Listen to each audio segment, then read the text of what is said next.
What's up, everybody? Today we're going to be talking about my 2004 LS430 and why I think it's one of the best production sedans ever made. I'm going to give you a tour of the exterior, then the interior. We're going to talk about its features, we're going to take it for a test drive, and we're going to talk about its reliability. So with that said, let's get into the video. Now, the first thing I want to do is just give you a 360-degree view of the exterior of this car.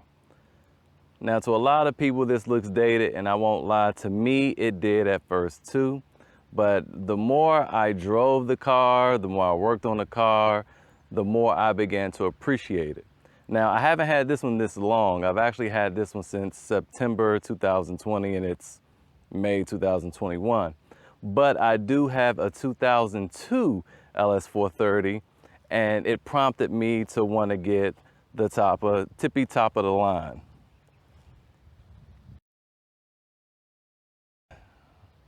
Now, my 02 is an ML. These cars come in 4 different trims. You have, well, actually 5. You have your base model, your premium package, your modern luxury package, your custom luxury package, and an ultra luxury package, which has all the bells and whistles, which is what this is. Now, my 02 is an ML, and it came from Puerto Rico, and that thing doesn't even have heated seats, and I just couldn't deal with that coming back to the States, so I had to find me something else.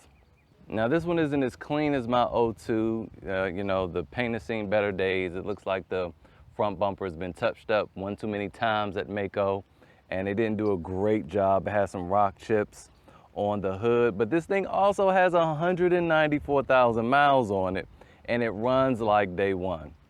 Now, back to the way the car looks. Again, you have to really own this car, really drive it around for quite a while, put some miles on it to really appreciate how much this car caters to you. I've never driven anything like it, which has made me really love the look of the car. To me, I think it looks better than a lot of newer cars. I dare say, well, I won't go dare to say that. I do think the LS460 looks a little bit better than the LS430, but that's a whole nother conversation. I mean, just look at these headlights, look at the bold grille. These are some of the things I love about the facelift over the pre-facelift, which is what my other LS430 is. And I'll do a comparison video of the two to show the differences. Now, personally, I would have preferred the larger wheels, the larger 5-spoke wheels, and also I prefer them in alloy. But I mean, hey, I got such a great deal on this one, I couldn't pass it up. I paid $4,100 for this car, and there was nothing wrong with it. I flew out to Ohio and I drove it all the way back to Virginia without a hiccup. All right, so here she is under the hood. Not bad if you ask me for a car with 195,000 miles on it, and that's 17 years old. The LS430, just like the GS430 and the SC430, are all equipped with a 4.3 liter V8 engine. Now, even though it's the same engine, each one has different horsepower. The 2001, the 2005 LS430s have 290 horsepower, but the 2006 only has 278. I'm not sure if the ratings changed for that year or what, but that's what it is. The SC430s and the GS430s, on the other hand, have 300 horsepower, and I think that's probably due to tuning. All right, so if we take a look underneath the car here, we can see that there is no real rust whatsoever. It's new exhaust, and you just really don't see any brown stuff. Let's go look at the back. All right, taking a look underneath the car, you see that's not bad at all. I mean, the exhaust is going to get a little salty, but when you look at the suspension and stuff, it's a little bit brown, but again, that's 17 years and 195,000 miles in a rust belt. That ain't no rust. All right, let's take a look at the door panel. Soaked in black, we have this smoked wood that I absolutely love. Now, on the pre-facelift, that's 2001 to 2003, 2000 and 2002 or 3 if you're not in the United States. They had a much better selection of woods, but when it came to the 04s to 06s in the United States, they didn't have a huge selection. Like if you had a custom luxury or an ultra luxury, you got the more exotic wood. But those only pretty much came in two options. It was this smoked cherry, and then they also had this really pretty, actually it looks like this, but it was just a different kind of wood, and those typically came when in the cars that had an ecru interior.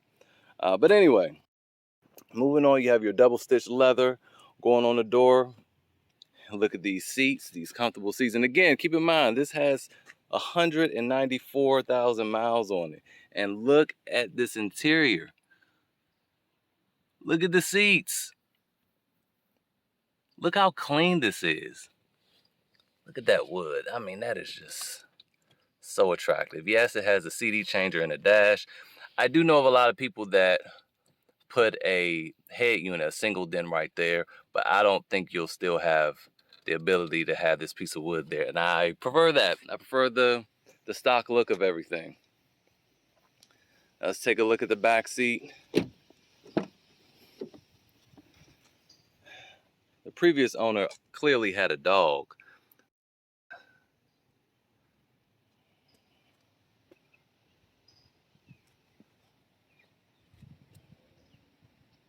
It still looks really good. You see some scratches on the back of the seat here. I have some scratches on the seat here.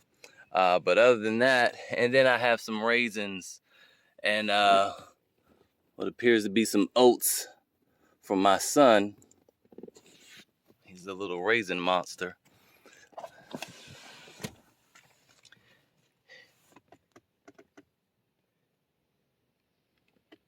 Let's see our controls here for the back seat.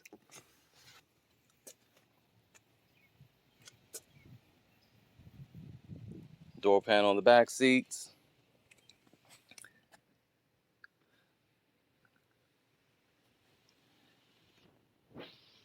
And the view of the headrest and the rear deck lid. All right, now let's get into the features of this bad boy. One of the main reasons I love this car so much. All right, now if you go to the Lexus website and look at all the features for this car, I mean, it's a long laundry list and I won't bore you with everything there, but just to name a few of the things, it has the suede headliner, it has the double stitch leather going all throughout. Again, that's just on the custom luxury and ultra luxury trims. Has adaptive headlights, so when you turn the steering wheel, the headlights turn with it. And mine, this is a 2004. Has Bluetooth, but not the Bluetooth that'll allow you to play your music, just for voice, unfortunately, but still very impressive for 2004. Mark Levinson sound unit, smart key access, which basically means when you walk up to the car, you don't have to have you don't have to ever pull the key out. Actually, you can start the car up without the key. You can unlock it. You can lock it without the key. And air suspension, rear seat package, which we'll get into, and a whole bunch of other things. But what I really want to touch upon are the things that the website doesn't mention. All those little features that just really set this car ahead of all the others. And again, this thing rivals modern cars of 2021, not a newer LS, obviously, but your just average car that costs 10 times more is not seeing this thing. So I made a list so I don't forget. Let's talk about one of my favorite things is the secret drawer. The two front seats have a secret drawer in front of them. When you reach down the bottom, you pull this little latch,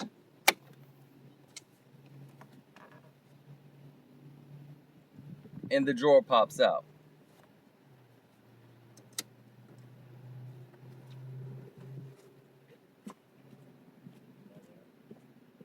This is going to be interesting because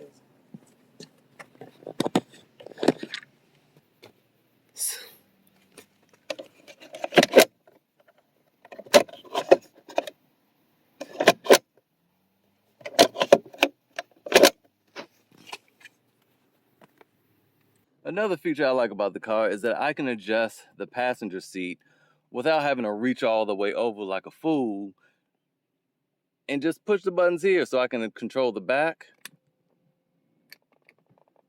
I can control the whole seat itself and slide it forward and slide it back. Another thing that it has that a lot of people don't really pay attention to are, I don't even think you can see it, but down there it's the same color as the seat and the carpet, but there's this black thick piece of tubing here. So it's to protect you from dropping anything. So if you drop some of the change that you have in your change tray or in your pocket, it'll catch it. No longer do you have to dig underneath the seat to try to find all your goods. Now, one thing I also noticed is here, this is where your change tray is kept. If anybody ever wanted to know what that was, you push it out. And I just realized that, I didn't put this money here. This is a gift from the previous owner. This is a lot of change. Jeez. Thanks. Another thing coming over here, if we look at all the options, we have the headlight washers. We have the controls for the rear seats. Now, this will not recline the rear seats, but if the rear seats are already reclined, it'll put them back in their upright position, like so.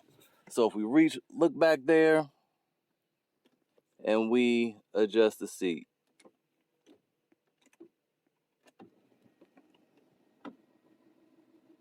You see the seat belt and stuff moving?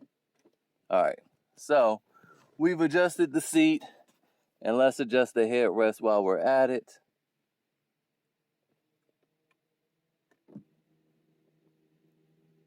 Move the headrest up. All right. Now when we come back up here and push this button, everything goes back to its normal state.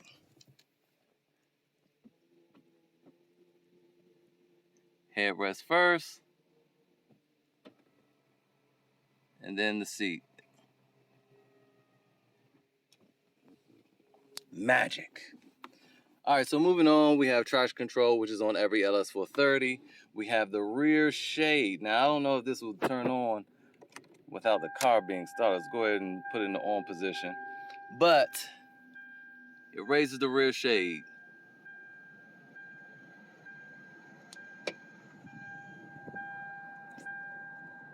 And the cool thing about that rear shade is when I put the car in reverse, it goes down so that you can get a better perspective. And then when you put it back in drive, it'll lift it right back up, which is pretty smart.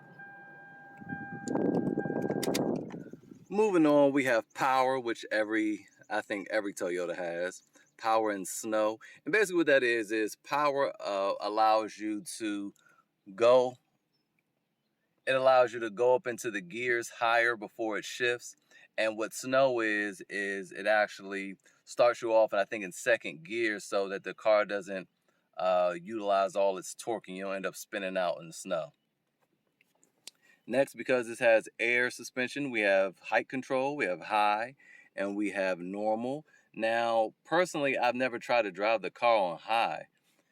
Generally, with these cars, I know my LX470 also has auto height adjustment, and I'm able to raise the car up and lower it. This one you just have high and normal, but on the truck you have 3 settings.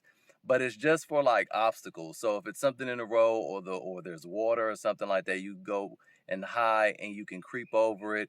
Once you get over like 15 to 20 miles an hour, though, the car will just go right back to normal. So it's not for something, it's not for driving, on the highway. And I'm not really sure why you want it so high anyway. You want that in normal. Mosquitoes. Moving on to the last button, we have sport and normal. And we just have sport mode. So what that does is tighten up the suspension so that you can throw the car around a little bit more. But honestly, this is not a sports car. It's quick. We're going to talk about that. The car is fast.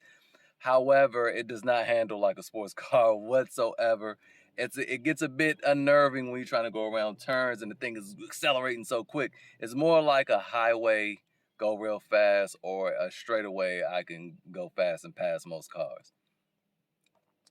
Another thing I want to say about Lexus is this is just me personally, but I don't like having cars that don't have all the buttons. Like, I can't stand blank buttons. But as you'll see in my other LS430, where if there's like that one's not an ultra luxury, so I don't have this button, nor do I have this. I just have the power here. But this is still just all solid wood. It's not like a blank there that's like, aha, you have the base model, you're poor. They don't tease you like that. They treat their customers well. Moving on over here, we have we have ventilated and heated seats. Now, the way the seats work in this car is they're not air conditioned. In my Phaeton, that's legit air conditioning coming through that seat, but this is just like a fan. It's just a fan that's blowing, and there's a filter underneath there, which I have a video on. I'll put a card up here real quick. You can go see that if you have an LS430 and you want to know about the filtration system. But there's a filter under there to prevent the fan from getting clogged up, and it's just a fan. So if you have the AC on, and you have that fan on, the AC is blowing down by your feet, it'll end up blowing cool air through there, but they're just ventilated seats. It's not air conditioned seats. Moving on to some other features. All right, so this is the smart key system, and again, I have the key in my pocket and I'm able to turn the car on. And as you can see, it has 100, oh, I have 195 on here now. I've been driving around and didn't even notice, but I have 195,000 miles on it now. Let's go ahead and start it up so you can see that there's no check engine lights or anything like that. Now this one has a little growl to it because the previous owner changed the exhaust. And I do have a red triangle, and that is for low tire light, which is a common issue on these cars. You just check your tires and you learn to live with it. You can change it if you want, but I'm not doing all that. I know how to just check it, and I'm okay with the red triangle. If I have any other issues, you know, it'll just tell you, like right now, it's saying your right front door, your left front door, and you have a low tire. So it'll tell you everything. It'll just scroll all the issues, and see the triangle only pops up when it gets to the low tire to let you know that that's actually an issue. The left and front door being open while the car's running, it's not a big deal at all. Now to go to the headliner, which, you know what, we'll check that out from the back seat. And I'm not going to get into the infotainment system. Every time you turn a car on, you got to push I agree. And ooh, I feel that the air conditioned seat pumping right now. And another thing I like, all right, so let's talk about the climate control inside the car. I always keep my cars on auto, and I generally keep this on auto too. I don't know why I wasn't. I don't know, the battery died, and that's probably how that happened. But I keep everything on auto, and most smart cars, fairly modern cars, even from the mid-2000s, handle that very well. My Dodge Magnum has a knob where you have to adjust it, which is, you know, it's okay, and it's labeled, and it's good enough, but I prefer buttons that tell you exactly what the temperature is. My wife still struggles a little with it. She don't struggle with it now, but it took her a long time to really understand the concept of car AC, the automatic stuff. So I can change it here, right over here, just push of a button, boom, very simple. And if I want to just say, hey, give my wife the choice over there, you see passenger temperature, I just push this dual button and then it just changes mine. You see that? It lets her do what she wants to do. So it has that dual zone climate control. Now, the reason why I highlight that as a pro, most modern cars have more than that, but you gotta go inside the infotainment center to do all this stuff. Like in this car, if I wanna change the volume, you know what I do? I just turn the volume knob, or I push the little button back here. That's how I do it. If I wanna adjust the air, I'll just push this button. That's it. If I wanna have recirculation, I'll just push this button there. But again, it's power. Now we have rear and heated mirrors. So the side mirrors on the car, those things are heated. So obviously in the winter when it gets cold and they get iced up, you know, you just push that button right there and it'll defrost and melt the back window, and then it'll also do the side mirrors as well. Moving on. The navigation actually is pretty good. It still works and it's kind of relevant. I guess they have an updated disc in here, but I mean, I just, you know, prop that up there and I use Google Maps like every normal person in the world. Another cool feature it has, which I don't generally use, is the oscillating vents. I'm hesitant right now because I have no idea where is that at. I guess we got to go in the menu for this. Now see, in my O2 is much easier. All right, there we go, swivel. And look, this thing is touchscreen. Did you guys see that? Are you guys seeing this? This thing is touchscreen. But down here, look at that. They automatically move. Now, for those of you wondering, the car does have a backup camera, which is actually impressive for 2004. And again, 195,000 miles, and this is the original navigation. So we just put it in reverse, and you can see the quality of the screen. Not bad for a 17-year-old car. In addition to the backup camera, the car also has park assist, which most cars have, but this was 2004, okay? And the way the park assist works is you would push this button, and then it would show you display there.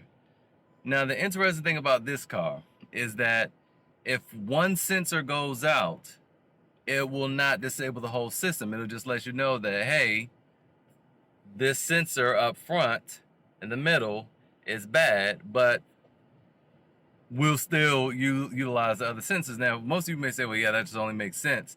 But my Phaeton does not do that. I had one sensor go bad, the front and the rear, the whole thing was down. So again, just another reason why I like Toyota products. I think that about covers it for the front.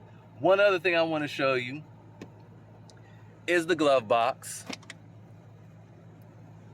It's pretty large. The older models, the 02s, the 03s, the 01s, they're much better, but again, that's another video. The armrest, I think I mentioned that already, is cooled.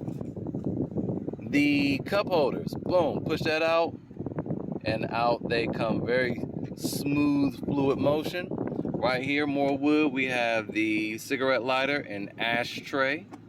Right here, we have a drawer for dollar bills, y'all, and business cards. Who still uses that?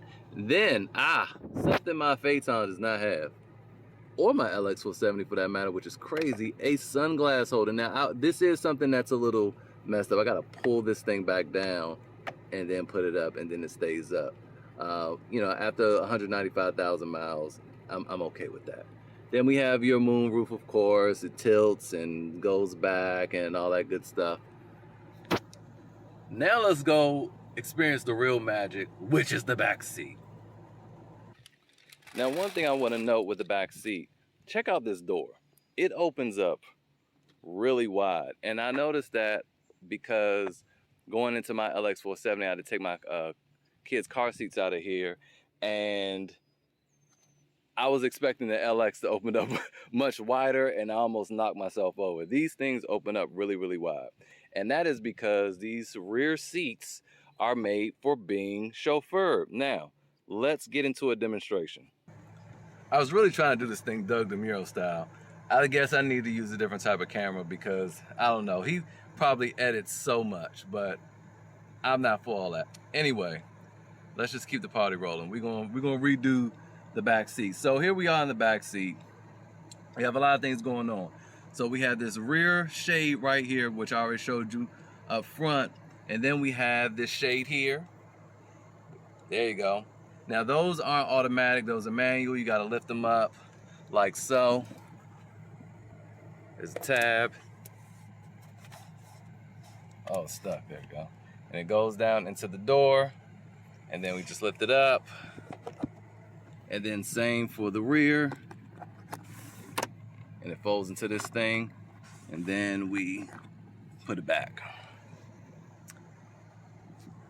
And we have our privacy. My windows are also tinted as well. It's hard to tell, but I have 20% going all the way around. From the inside, it doesn't look dark at all, but it's tinted. So we have that. In addition to that, nobody's seeing anything back here. Now, let's get into these controls here, because we have a lot going on. We have the audio control. I can change the radio. Here's your Christian Faith, Saturday at noon on AM 780. I can control the volume. We can turn that off. I can control the air. I can turn it off. And we hear it stopped, but it's still on up front. And I can turn it back on back here. Put on auto, or I can manually control it. And then I can change the temperature. So I can say, oh man, I wanted 70 back here. And here's a cool thing. It changed it up front too. That is actually hilarious that the car actually puts the emphasis on the back seat. I don't need to show my kids this because they'll put this thing on hell heat. I'm not going to even tell them this is going on back here. But anyway, this gives you precedence, so you can control whoever's in the back seat. You dictate the temperature in the car for everybody. Now, getting into the more fun things, we have the reclining seats here.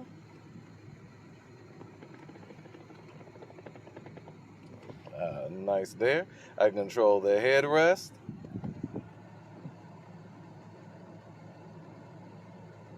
All right. And we have some massage action going on. Let's turn that on. Yeah. Now this isn't like, it's not like a, I'm not going to talk like a robot the whole time, but it's not like a shiatsu or anything like that. It's just more of a vibration, as you can hear my voice. But this would lull me to sleep if I was back here getting chauffeured, which I trust no one to drive me. But this would be really comfortable if I did. Now let's turn that off so I don't sound like a robot for the rest of the time. That appears to be it, right? Now, real quick, here's a fun fact. In China, there are ultra, I don't know what that package is. It's the executive ultra luxury, I guess. They have extra buttons. I don't know Chinese, so I don't know what those buttons do, but I've seen they have extra buttons, and they have handles on the back seat of, they have handles on the back seats. So overseas, they're doing it super big. Now, there's a couple other things I want to show you back here. You have a vanity light. Now, onto the things that don't work. I guess no one ever used it, so this thing is stuck up there. But this one works. So pop that down, and you have a vanity light. I love it. Love it. It's a big mirror, too. Then, as I was saying before, you have different AC systems. You have the AC that comes out of the vents here, which is normal. You have it down on the bottom, and then you have it up here. And this is something you generally find at SUVs, but in the ultra luxury package, as part of the backseat package, you have that up there.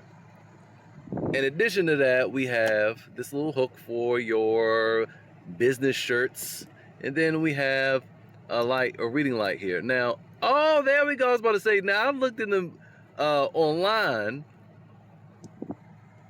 on Lexus.com, and it said that thing was oscillating. I'm like, I've never seen that thing move at all, but that is how you do it. You can push it and move it just like that. Let's turn it off so you can really see. There you go. I never knew. Oh, I know. My kid must have did that. My daughter, somebody. Now on to the last parlor trick of the back seat. We have this bad boy right here. The ice box, which is more so of a cool box because it's not a real refrigerator. And right now it feels warm. I don't know how to turn it on. And I don't understand that. I just understand caution. But yeah, there's a cooler box back there. I do believe you have to have the rear AC on for that to get cool. And it's on right now. So let's do this. Let's put it on high. And let's put the temperature all the way down. And let's see if we get some air flowing through this cool box. I also just noticed that there's a little outlet down there. Nothing else though. So let's check this out. I feel nothing. I feel nothing. So there's a light in there though, I think. Yeah, there's a light in there. But I feel nothing. And I feel a little slighted because that's why I bought the car. Like, I really was looking forward to that feature. And I'm gonna have to read up on that. It's possible I just need to let it run some, but that thing ain't getting cool. So I need to look into that. I actually went back and looked at the manual because I was really trying to figure out why the cool box was not cooling. And it turns out there's a little latch or door supposedly in the upper right-hand corner here. Well, I do feel something. Oh, there we go. All right. Yeah, so there's a door up there, and there it is, right there. So you move that forward or back, and it can close it, and now you can feel the air going through this. All right, so another thing I forgot to talk about is the armrest in the back seat, which houses some interesting things here. So we open this up by pulling that. Lift it back and we find our cup holders.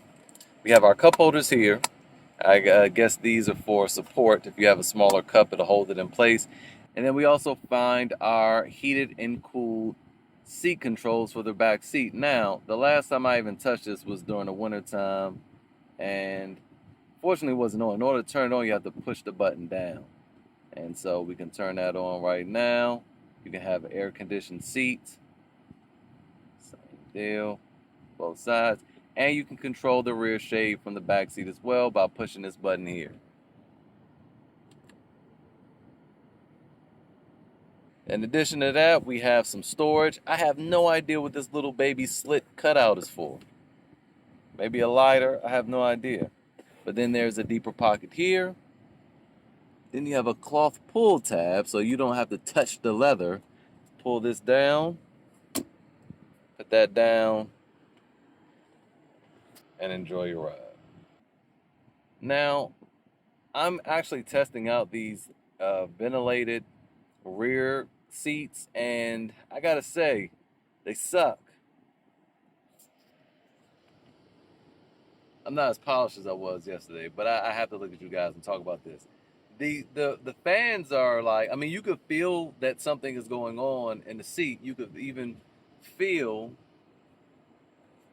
like I could feel the seat kind of not vibrating, but I like when I turned it on, I could feel that there's a difference. But I mean, I feel a little bit of air. It's real subtle. It's nothing mind-blowing whatsoever. It's not going to ice your back at all. So, you know, there's not a whole lot to write home about. The real magic with the back seat is this cool box. Is the fact that they recline and massage. That is where the real magic happens. Now, let's turn on the heated seat. I already know this is gonna fire me up because that's just heating elements.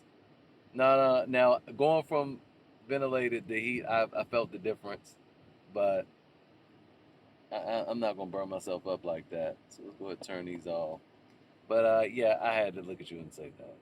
I want to talk about this little hump right here. It looks like just a cool headrest with a sporty back seat. I had a GS400 and this is how it looked back there. And the whole time I owned it, I didn't know that this could actually move up. You push this button. Uh-oh. And now it's a headrest for another adult who's sitting in the middle. And obviously that obstructs the view. So when no one's sitting there, you push this button and let it lay back down. I didn't know that. And one more thing, let's just get a load of that beautiful headliner. Real quick, before we get to the trunk, I wanted to add that these rear seats are actually customizable. You can set a position and then hit set, and I mean, I don't know how to do it. I'm just messing around. I don't know how to do it, but you can do it though. All right, so you have that. Then you have your cigarette lighter, and then the windows are all one touch. And you can still roll the window down even though you have the shades, which I didn't know, and I kind of panicked a little bit just now because I forgot to take it down. But it's fine. You can do it. Another thing I wanted to show you guys that I didn't mention are the soft closed doors. First of all, here's how we lock it. Push it, and then to open it, we just do this. And there you go. But here you go. Let's say you have a child that's trying to be gentle, or somebody just likes to walk away and let the car door close. There you go. Closes by itself. Now let's move on to the trunk, and this will be our last thing before we take it for a ride. Oh, I think I need some new struts. Here is the trunk space. Now, to illustrate how large this is, there's our air purifier. I can climb into this thing. This is probably not a good idea knowing I need new air struts, new struts for the door, but I'm comfortably in this thing. I'm 5'9", and I just got in here without issue at all. Let's check this out. I mean, I still have room. I think my wife could also get back here. I mean, I'm just sitting straight up, like I'm just hanging out. I mean, I could have a picnic in here. I really could. Look at that. Oh, and Lexus is also kind enough to give you, oh, this is a manual. If your electronic gas door opener is faulty, you can just pull that there. That's actually my first time seeing it. I also don't know what this is. Let's find out together. Okay, that's hard. I don't want to break anything. But you have this toolbox, boom, pull it out, and it's a lovely little toolbox here. Something's missing. But yeah, there you go. Nice toolbox. Slides back in place, like so. And there you have it. Getting out of the trunk, very easy. Underneath here, we have a full-size spare under this carpet, which all LS430s are going to have. And you have more tools. You have your jack there, your scissor jack, which I don't recommend. And it's going to be a full-size spare that matches what came with the car.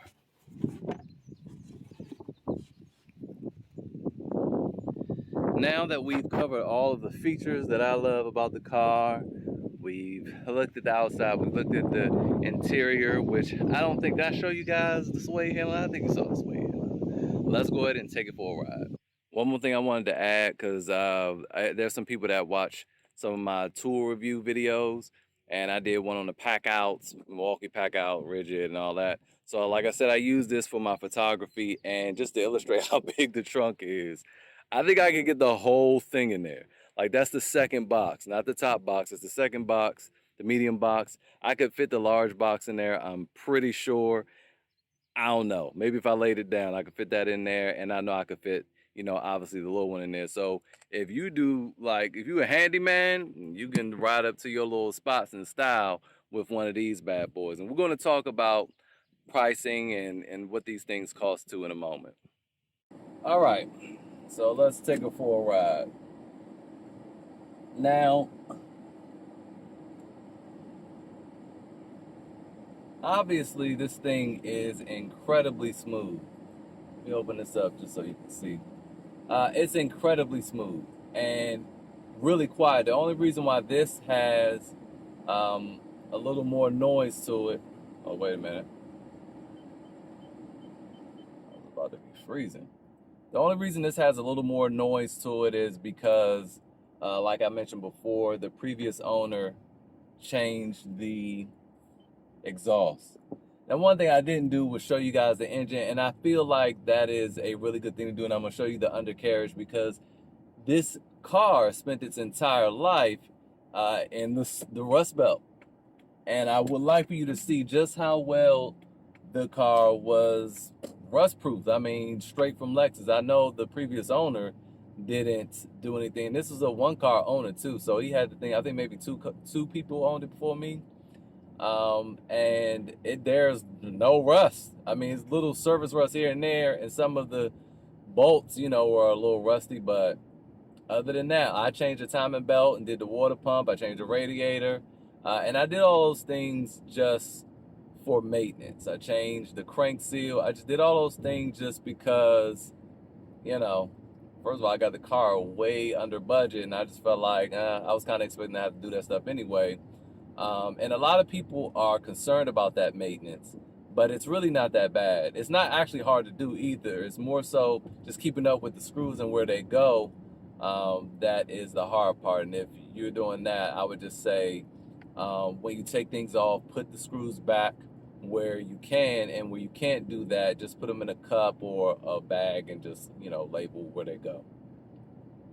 So I'm on a back road, and I mean, the car's really smooth. I'm doing 40, speed limit is 35, but I'm doing 40, and, you know, quiet ride. Another thing I failed to mention earlier, one of the perks of having a custom luxury or an ultra luxury car is the fact that it has laminated glass. Another thing that makes the LS430 so smooth, so quiet, is their suspension. I don't know about the rear, but I do know that the front suspension has a double wishbone setup, which, you know, absorbs the bumps in the road a lot better than just the single wishbone, which your typical car has. I know when I first bought my Magnum, I also still had my 96 Impala, and I thought, man, this Magnum is so smooth. After driving this and getting back in the Magnum, I feel like I'm driving a fast Lego. I mean, that's exactly what that thing feels like. I have an RT, so it's a 5.7 Hemi, and that's what the thing feels like. It feels like a fast Lego. It's so clunky and abrasive. I can't see how I ever thought that was that was smooth. So now a lot of people, you know, it's funny in the LS430 forums, I see a lot of people, I saw like this one guy talk about how he beat a Lamborghini in his car. No, he didn't. These cars are not fast, but they're fast, all right? Very much luxury cars, okay? Smooth, but it doesn't give you a floaty feel, and that's where I think it really excels. It's super smooth, but it's not floaty or bouncy at all, and I'm currently in normal suspension. If I put it in sport mode, I'm gonna feel the bumps a lot more, and that's probably due to the type of tires I have. These are mid-grade Firestone tires, Firestone brand tires. But even with that, it's still very smooth, very quiet, very little road noise. If I had some Michelin's, is what they recommend. If I had those on here, I wouldn't hear anything, I'm sure. So I'm at a light now, and I'm going to give it a little bit of gas when it turns green.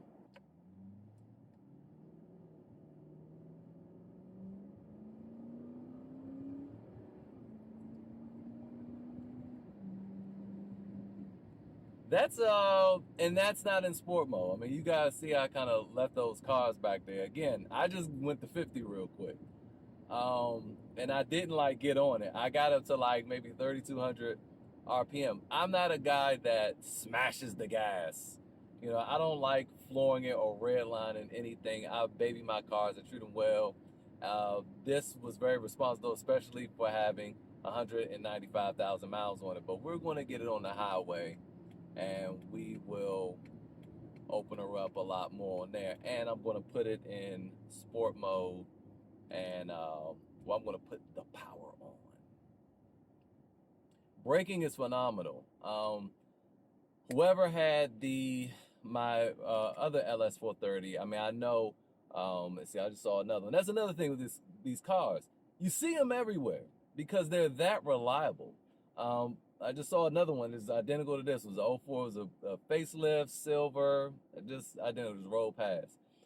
Now, the previous owner of my 02 changed the brakes and rotors, and it brakes horribly. Like, you got to really brake hard, and it like kind of gradually comes to a stop. I told my wife, it was, you know, they were trying to sell, they put the cheapest thing on there that they could find. But these were actually replaced not too long ago either, but the previous owner took it to Lexus for everything. And I suspect that's why he sold the car. On top of the little cosmetic issues that it had, I don't think it was time for the timing belt. It had the sticker on there, but again, I didn't see it on Lexus website. So I just assumed that it didn't happen then, especially because the guy took it to the dealership all the time. Oh, this is new. Oh, see, okay. All right, so let's talk about the suspension real quick. So you guys know when they're laying down new road, they like chisel the old stuff up, so it's a bump. I just went over 2 of those. I saw like, oh no, I'm about to go into this, but I couldn't get over in time. And you might have heard the bump, but I didn't really feel it. And that is due to that double wishbone and this air suspension, all right? So while we're talking about the air suspension too, let's talk about the reliability. So what issues do this car, or does this car typically have? The steering wheel is one of them. I know people have issues sometimes with the steering wheel no longer moving in and out. And on both of my LS430s, they don't move in and out. This one, I mean, I feel like it could be due to mileage because it has 195,000 miles on it. But my other one has 67,000 miles on it when I bought it, and it also didn't move. I do know that some people actually go to the dealership and have it programmed that way. So that is a possibility. If you are looking at one and it doesn't go in and out, it could have just been programmed to be turned off. I know some people also program it to not move up when you turn it off because, you know, that does wear out the motor, and it is a pain to change that motor out from what I hear. But fortunately, both of mine are fine, and they still go up and down just fine. Another issue people have with this car is the door lock actuators. That's actually a big one. So when I bought this car, it needed a new door lock actuator and it needed a new window regulator. And if you're going to the dealership and you don't know how to replace these things, that could be pretty costly. I think that was a few $1,000s right there, on top of the water pump, timing belt, and all of that. And like I said, the radiator didn't need to be replaced, but I just replaced it because it was just replaced, like I think at 170,000 miles. But I replaced it because, I mean, the part was like $80. I mean, it didn't make any sense not to. I got to take it out. I might as well just do it. So, you know, you talking about all that. I mean, the thing needed over $5,000 worth of work. Again, taking it to the Lexus dealership, you know, that's what it's going to be. But I replaced all that stuff. You know, timing belt, the kit was $170. Like I said, and these are all OEM parts. This is all Lexus stuff. The radiator was like $80. And fortunately, I found somebody that was just selling the whole door. All right, the whole door for $150. So I was like, oh, I just buy that. I just bought the whole door, and I just swapped the door out. So I fixed all that other stuff for $150. And it was silver and everything. Now, the silvers are a little slightly different because this one that one was like off of one that had like 90,000 miles. So the silver does look a little bit different. But I mean, this is like a daily driver. This is my beater. This is something I drive in the winter, my luxury beater. And I'm not really worried about that. Just trying to check for traffic. And DC area traffic is always bad. Saturday though, so should be all right. So what else is wrong? The armrest, I don't know if you guys noticed that, like sometimes that comes off track. I haven't fixed that yet. It still works, but I gotta kind of like push it up and lift it off. That radiators, the radiators on these crack. But the cool thing is you can kind of see it when it's coming. They begin to turn like this greenish brown instead of being the pitch black that they're supposed to be. Before that, when that happens, when you see it's discolored, this is just a matter of time before that thing explodes. And it's crazy because the cars are so reliable and quiet and all that. When they crack, you won't know unless you just check under the hood or you see you overheated. Because mine cracked in my '02, and again, it only had 67,000 miles, and I didn't put power on. And I mean, I ain't know. I just so happened to look under the hood, saw cooling everywhere. So I had to replace that too. But other than that, that's it, man. And it's weird because the door lock actuator and the window regulator generally happen on the, oh, goodness gracious. On the, I'm at 4,000 RPM now. The car is quick, y'all. The car is quick. Oh, geez, I'm not gonna say what I'm doing. And I ain't even tried. I didn't floor it or anything like that. But the car is quick. But anyway, it always seems to happen to police, to the passenger side. So that's that. I have my let me put that shade down so I can see the police behind me. Even with that, that still works after 195,000 miles. No problems whatsoever. All right, see much clearer now. But the car is quick, you guys. I mean, again, the steering is not there. It's a luxury car feel. So I would say that it accelerates a little too quick, like quicker than it needs to. I'm even going uphill right now, and jeez.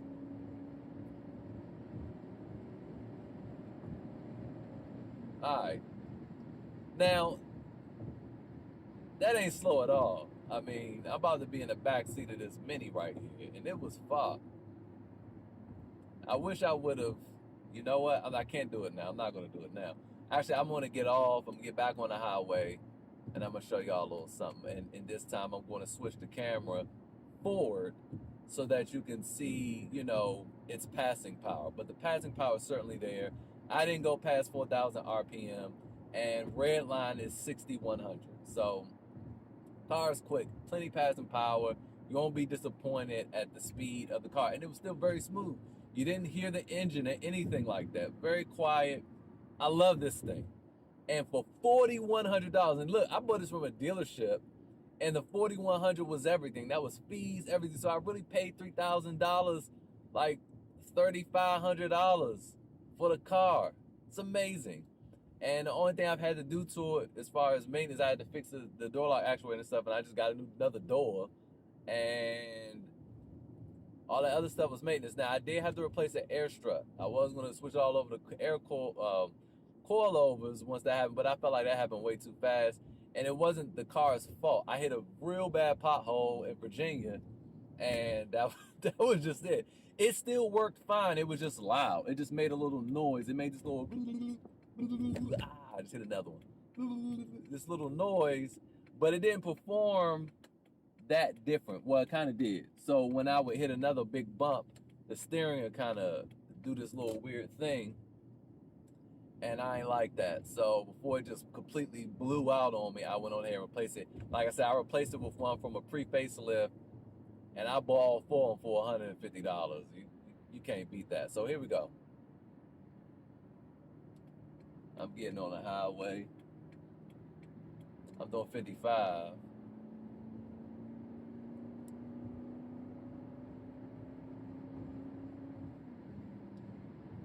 And again, I didn't even do 4,000 RPM right there. I just don't want to go too quick because these people in Virginia, they like brake for no reason. Like that guy braking up there now, and there's another car right in front of him. But he riding his bumper, and that's not smart. So I'm not going to speed up on him. But y'all see, I can hang, and we're doing 80. So I'm going to do this.